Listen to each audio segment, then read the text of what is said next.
12절부터 17절까지 신약 성경 249페이지에 있습니다. 로마서 8장 12절부터 17절까지 한 절씩 교독하겠습니다. 그러므로 형제들아 우리가 빚진 자로 돼 육신에게 져서 육신대로 살 것이 아니니라. 너희가 육신대로 살면 반드시 죽을 것이로되 영으로서 몸의 행실을 죽이면 살리니 무릇 하나님의 영으로 인도함을 받는 사람은 곧 하나님의 아들이라. 너희는 다시 무서워하는 종의 영을 받지 아니하고 양자의 영을 받았으므로 우리가 아빠 아버지라고 부르짖느니라. 성령이 친히 우리의 영과 더불어 우리가 하나님의 자녀인 것을 증언하시나니 자녀이면 또한 상속자 곧 하나님의 상속자요 그리스도와 함께한 상속자니 우리가 그와 함께 영광을 받기 위하여 고난도 함께 받아야 할 것이니라. 아멘. 우리 옆 사람과 인사하겠습니다. 당신은 빚진 자입니다. 이렇게 인사하겠습니다. 또 반대편에 있는 사람과 인사하겠습니다. 당신은 빚진 자입니다. 네. 혹시 빚진 자라고 하는 것을 듣기 싫어하는 분이 계십니까? 네. 그럼 바울에게 가서 따지시기 바랍니다. 사랑하는 성도 여러분, 명칭이라고 하는 것은 매우 중요합니다. 우리가 서로를 부를 때 성도라고 부르는데요. 이 성도라고 하는 말은 거룩하다라고 하는 뜻을 가지고 있습니다.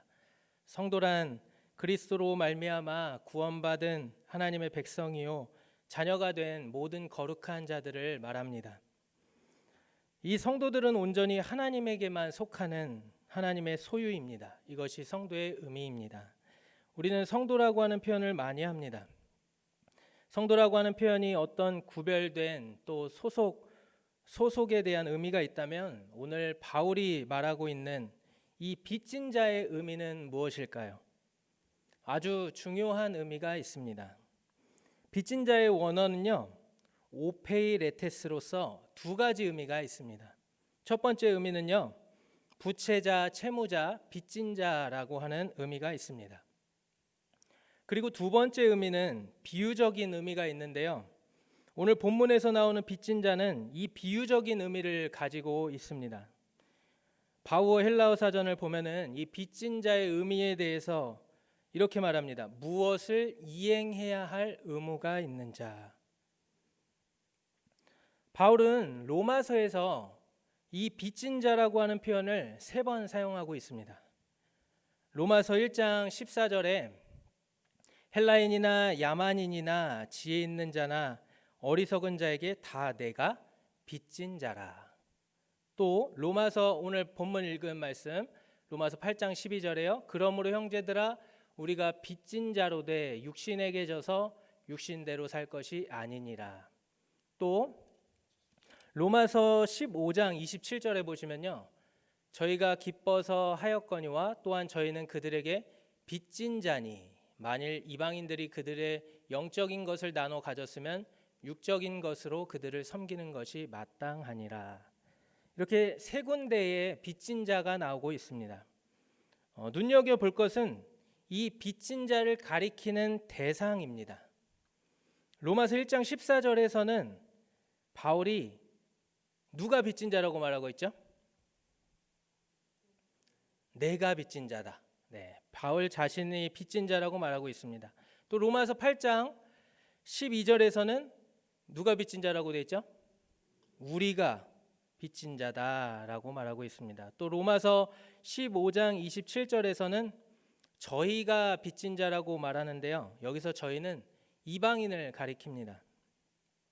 로마서 1장 14절에 헬라인이나 야만인이나 지혜 있는 자나 어리석은 자에게 다 내가 빚진 자라 라고 말씀합니다. 헬라인이나 야만인이나 지혜 있는 자나 어리석은 자를 새 번역으로 보면은 그리스 사람이나 미개한 사람이나 지혜가 있는 사람이나 어리석은 사람에게 다 빚을 진 사람이라고 하는 것입니다. 근데 참 이상하지 않나요? 바울이 이러한 사람들에게 빚을 진 적이 없거든요. 이것은 어떤 채무나 빚을 말하는 것이 아닙니다. 그럼 무엇이죠? 아까 서두에서 말씀드렸듯이 무엇을 이행해야 할 의무를 말하는 것입니다. 즉 헬라인이나 야만인이나 지혜 있는 자나 어리석은 자에게 복음을 전할 의무가 있다는 것을 말합니다.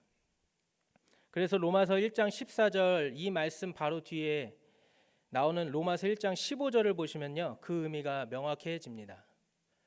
로마서 1장 15절에 그러므로 나는 할 수 있는 대로 로마에 있는 너희에게도 복음 전하기를 원하노라라고 되어 있습니다. 이것은 바울이 자신을 빚진 자라고 말하는 뜻입니다. 여기서 빚진 자는 바로 복음을 이방인에게 전해야 하는 의무를 가진 자라고 하는 것입니다. 그렇다면 이제 우리가 빚진 자라고 말하는 로마서 8장 12절을 보겠습니다. 우리 한번 같이 읽어볼까요? 로마서 8장 12절.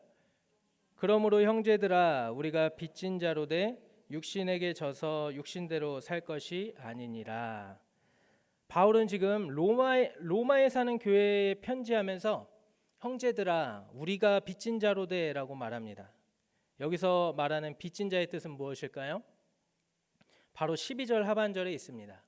육신에게 져서 육신대로 살 것이 아니니라. 사랑하는 성도 여러분, 교회는 육신에게 지지 말아야 할 의무가 있다고 하는 것입니다. 그렇다면은 육신대로 산다는 것이 무엇인지 알아야겠죠. 육신대로 산다는 것이 무엇일까요? 구체적인 예를 들면은 한도 끝도 없이 많기 때문에 포괄적인 개념으로 설명드리면 이거는 자기 중심적인 삶을 말하는 것입니다. 더 이상 하나님의 주권적인 통치 아래 있지 않고 자신이 하나님 되기를 선택했다는 말입니다. 자기 중심적인 삶은 우리가 예수님 믿기 전의 모습이었죠. 이 세상 풍속을 쫓고 공중의 권세 잡은 자를 따르고 육체와 마음이 원하는 대로 사는 삶이었습니다. 자기 자원으로 자기 목적을 위해 자기 방법으로 사는 삶이었습니다. 이것이 바로 육신대로 산다는 것입니다. 그래서 아무리 종교적인 의식과 헌신과 희생이 가득해도 여전히 자기 중심적인 삶을 살면은 그것은 하나님 앞에서 철저하게 타락한 삶입니다. 그러한 삶을 살면은 하나님의 임재가 거치게 되어 있습니다. 하나님이 떠나십니다. 더 이상 그곳에는 하나님의 생명이 없습니다. 하나님에 대한 기대도 없습니다. 또 하나님을 사모함도 없습니다. 바울이 말합니다. 육신대로 살지 말라. 자기 중심적인 삶을 버려라. 육신대로 살면은 반드시 죽을 것이다라고 말합니다. 오늘 이 죽을 것이다의 의미를 영적으로 잘 해석해야 할 것입니다. 육신대로 산다고 해서 우리가 바로 죽지 않습니다. 육신대로 살아도 사업이 잘 될 수도 있습니다. 이것이 가장 큰 문제입니다. 자기 중심적인 삶을 살고 있으면서도 그것을 모른다는 게 큰 문제입니다. 솔로몬이 1,000명의 첩을 거느렸습니다. 만약 그것이 문제라고 느꼈다면 버렸겠죠. 결국 솔로몬은 그 첩들이 들여온 온갖 우상들을 섬기고 살다가 그 죄로 인하여 나라가 분열되게 됩니다. 죽는다는 것이 이것입니다. 하나님의 백성으로서 부르심을 받았는데 하나님의 백성으로서 하나님과 동행하며 하나님의 영광을 나타내며 살아야 할 성도로 부름을 받았는데 그렇게 육신의 정욕과 안목의 정욕과 이생의 자랑을 추구하며 사는 것이 곧 죽는 것입니다. 살아 있으나 죽은 것입니다. 성도라는 이름은 있지만 그들은 하나님을 구하지 않습니다. 하나님을 찾지 않습니다. 그저 종교 생활하는 것으로 만족합니다. 오늘날 성도의 교제 가운데 과연 하나님은 어디에 있나요? 하나님이 주신 복은 많이들 자랑합니다. 그런데 하나님은 어디 있습니까? 십자가 자랑하는 분은 어디 있습니까? 며칠 전에 옆에 이제 새벽 시장에 갔는데요. 아침부터 사람들이 굉장히 많지 않습니까? 근데 어디선가 이제 예수님을 믿으라고 하는 소리가 들려오는 것입니다. 옆에 지나가는데 한 60대 정도 돼 보이는 아주머니가 그걸 녹음해서 이렇게 틀고 다니시더라고요. 우리는 하나님이 주시는 복이 아니라 하나님을 자랑해야 합니다. 십자가를 자랑해야 합니다. 복음은 선포이지 설득이 아닙니다. 복음 전파는 사람의 말과 지혜로 하는 것이 아닙니다. 사랑하는 성도 여러분, 우리는 이제 자기 중심적인 삶을 버려야 할 의무가 있습니다. 이제는 하나님 중심적인 삶을 살아가야 합니다. 하나님의 자원으로, 하나님의 목적을 위해서, 하나님의 방법대로 살아가야 합니다. 그런 사람의 모습이 고린도 후서 6장 1절부터 10절에 아주 잘 담겨져 있습니다. 그래서 내용이 좀 길지만 천천히 우리 교독을 하기 원합니다. 한 절씩 교독하겠습니다. 우리가 하나님과 함께 일하는 자로서 너희를 권하노니 하나님의 은혜를 헛되이 받지 말라. 이르시되 내가 은혜 베풀 때에 너에게 듣고 구원의 날에 너를 도왔다 하셨으니 보라 지금은 은혜 받을 만한 때요 보라 지금은 구원의 날이로다. 우리가 이 직분이 비방을 받지 않게 하려고 무엇에든지 아무에게도 거리끼지 않게 하고 오직 모든 일에 하나님의 일꾼으로 자천하여 많이 견디는 것과 환난과 궁핍과 고난과 매맞음과 갇힘과 난동과 수고로움과 자지 못함과 먹지 못함 가운데서도 깨끗함과 지식과 오래 참음과 자비함과 성령의 감화와 거짓이 없는 사랑과 진리의 말씀과 하나님의 능력으로 의의 무기를 좌우에 가지고 영광과 욕됨으로 그러했으며 악한 이름과 아름다운 이름으로 그러했느니라. 우리는 속이는 자 같으나 참되고 무명한 자 같으나 유명한 자요 죽은 자 같으나 보라 우리가 살아 있고 징계를 받는 자 같으나 죽임을 당하지 아니하고 근심하는 자 같으나 항상 기뻐하고 가난한 자 같으나 많은 사람을 부유하게 하고 아무것도 없는 자 같으나 모든 것을 가진 자로다. 아멘. 4절부터 보시면은 하나님의 일꾼으로 자천해서 어떻게 살아갔습니까? 많이 견디고 환난과 궁핍과 고난, 매맞음, 갇힘, 난동, 수고로움, 자지 못함, 먹지 못함 가운데 살았습니다. 근데 그러한 상황 가운데서 어떻게 살았나요? 깨끗함과 지식과 오래 참음과 자비함과 성령의 감화와 거짓이 없는 사랑과 진리의 말씀과 하나님의 능력으로 의의 무기를 좌우에 가지고 살았다고 하는 것입니다. 사랑하는 성도 여러분, 이것이 진짜 그리스도인의 능력입니다. 깨끗함, 지식, 오래 참음, 자비함 이런 것들이 참된 성도의 모습입니다. 속이는 자 같으나 참되고 무명한 자 같으나 유명한 자요 죽은 자 같으나 살아있고 근심하는 자 같으나 항상 기뻐하고 가난한 자 같으나 많은 사람을 부유하게 하고 아무것도 없는 자 같으나 모든 것을 가진 자 이것이 진정한 성도의 모습입니다. 비록 지금 우리가 이렇게 살고 있지 못하고 있다면 또 내가 그러한 성도가 아니라고 한다면 중요한 것은 지금부터라도 표대를 바로 세워야 한다는 것입니다. 그래야 우리가 목적이 분명해야지 바로 달려나갈 수가 있습니다. 그 표대를 향하여 다름질해 나갈 수가 있습니다. 진짜 성도다움이 무엇인지 한번 생각해 보셔야 합니다. 오늘날 한국교회가 왜 이렇게 무너졌습니까? 성도들의 신앙이 왜 이렇게 어린아이와 같습니까? 정답은 열왕기서에 있습니다. 하나님을 떠났기 때문입니다. 하나님을 버렸기 때문입니다. 육신대로 살면은 반드시 교회는 쇠퇴하게 되어 있습니다. 그리고 빚진 자가 나오는 마지막 구절은 로마서 15장 27절 말씀입니다. 저희가 기뻐서 하였거니와 또한 저희는 그들에게 빚진 자니 만일 이방인들이 그들의 영적인 것을 나눠 가졌으면 육적인 것으로 그들을 섬기는 것이 마땅하니라. 이 말씀의 문맥을 보면요, 로마 교회의 연보의 의무를 말하고 있는 구절입니다.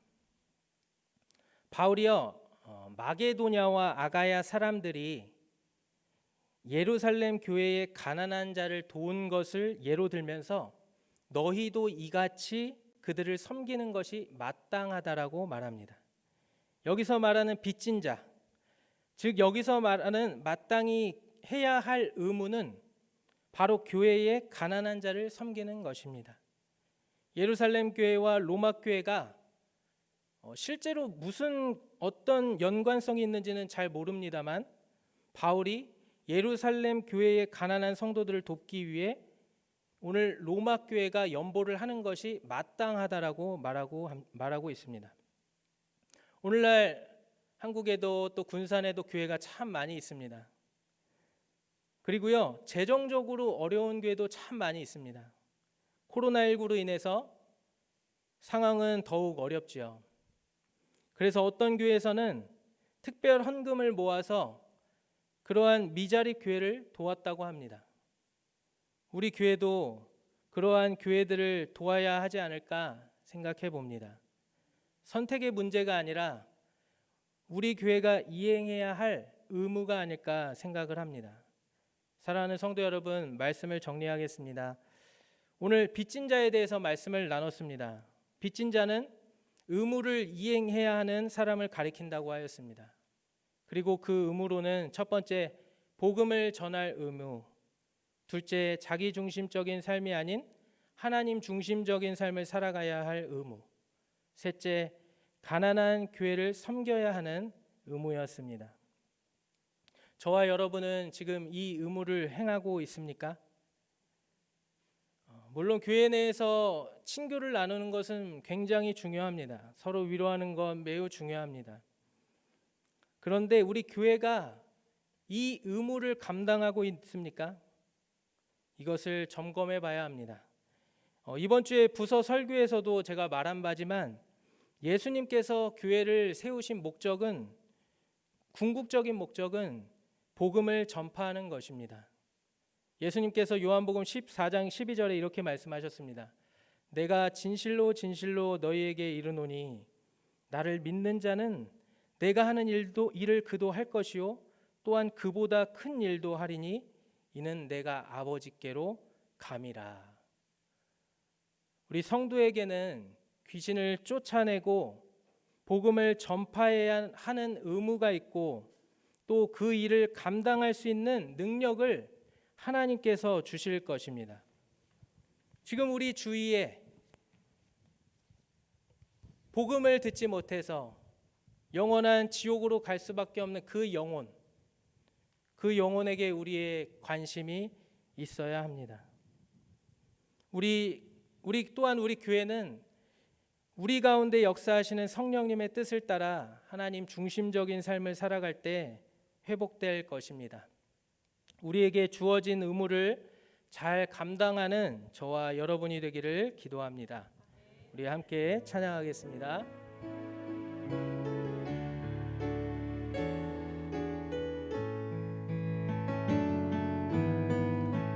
나의 기도하는 것보다 더욱 응답하실 하나님, 더욱 응답하실 하나님, 나의 생각하는 것보다 나의 생각하는 것보다 더욱 이루시는 하나님, 더욱 이루시는 하나님, 우리 가운데 역사하실 우리 가운데 역사하실 능력대로 우리들의 간구함을 넘치도록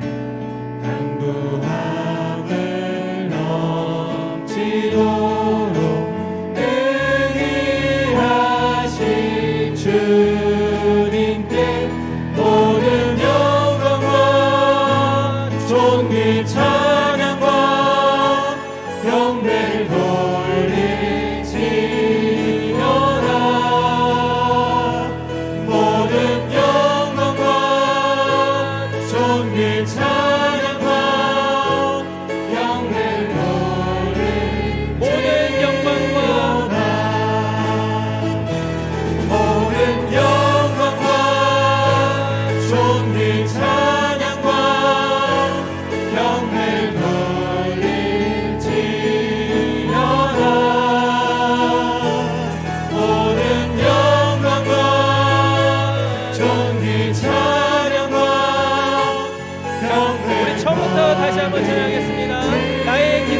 것보다